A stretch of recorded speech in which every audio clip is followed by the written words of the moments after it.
The screaming started before sunrise. Not human, not wolf, not wind. It tore through the frozen pines of Flathead National Forest like something breaking from the inside. Dispatch logged it at 5:12 a.m., distressed feline vocalization. By 5:28, the storm swallowed the radio signal. At 6:03, Hannah Reed and Marisol Vega were already driving into it. Something unhappy was already happening long before they arrived. The snowcat crawled over drifts that looked soft but hid ice beneath. The sky was the color of old bruises. Trail cameras in Sector 12 had gone dark overnight. That never happened without a reason. Bobcat Marisol asked, though she already knew the answer. Hannah kept her eyes on the tree line too deep, too long. They did not say lynx out loud. 2 miles in, they found blood. Not dramatic, not sprayed. Just a stain soaking into white like a secret. Drag marks cut sideways across the crust, as if something heavy had tried to crawl. No trap, no snare. Then Hannah saw the broken branch 20 feet above. Snow disturbed below it, and prints. Large, round paws built for winter. Canada lynx. If you had been standing there, you would have assumed the fall killed him. The ground was frozen solid, but the drag marks continued. They found him beneath a leaning spruce, half buried by wind. He was massive, thick silver coat, black ear tufts, cutting sharp against the storm. His back leg twisted wrong, blood crusted along his ribs, one eye swollen shut. The other eye was open, alive. It locked onto Hannah. There was no panic in it. There was urgency. Easy, she whispered, lowering herself into the snow. The lynx did not growl, did not bare teeth, did not try to drag himself away. He made a low trembling sound, rising and falling, like a question that had only one chance left. Marisol felt it in her chest. He is trying to tell us something. Hannah lifted the tranquilizer gun. Before the dart hit, he lifted his head, not toward her, toward the forest uphill, then back at her, then uphill again, and exhaled, like time was running out. 3 days earlier, a trail camera had captured a female lynx in this same valley. 2 small shapes stumbled behind her.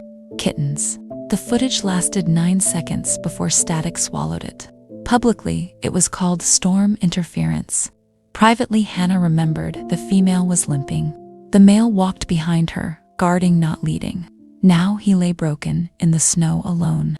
The sedative slowed his breathing. Before his eye closed, he pushed his head forward, toward the trees, toward whatever waited there. He made that trembling sound again.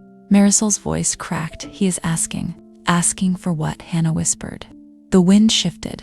From uphill came a faint cry, high, thin, fragile, almost erased by the storm. Then another, not 1, 2. They climbed through waist-deep snow, following the sound. It led them to a hollow beneath a fallen pine. Inside lay the female lynx, still, frozen, curled around emptiness hope, because the kittens had crawled out searching for warmth. They were barely bigger than rabbits, shivering, eyes open, alive. Marisol dropped into the snow. Oh my God. The audience already knows something the women are only beginning to understand. The kittens survived 2 nights, which means the male had been bringing them food, on a broken leg, after a 20-foot fall. When they returned to the spruce, the male was no longer breathing. He died while they were saving his babies. His body faced uphill, toward the den. Even in death, he had turned himself. If instinct alone ruled him, he would have hidden. He would have avoided humans.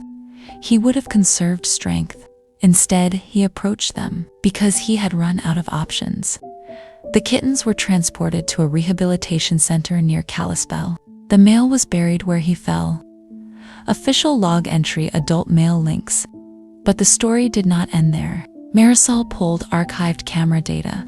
3 nights before the storm, headlights cut through restricted forest land. Unauthorized vehicle. A sharp audio spike, unmistakable. Gunshot. The female collapsed. The male rushed forward. Feed cut. The broken branch suddenly made sense. He had climbed to escape the vehicle. The branch snapped. He fell, broke his leg, and still he hunted.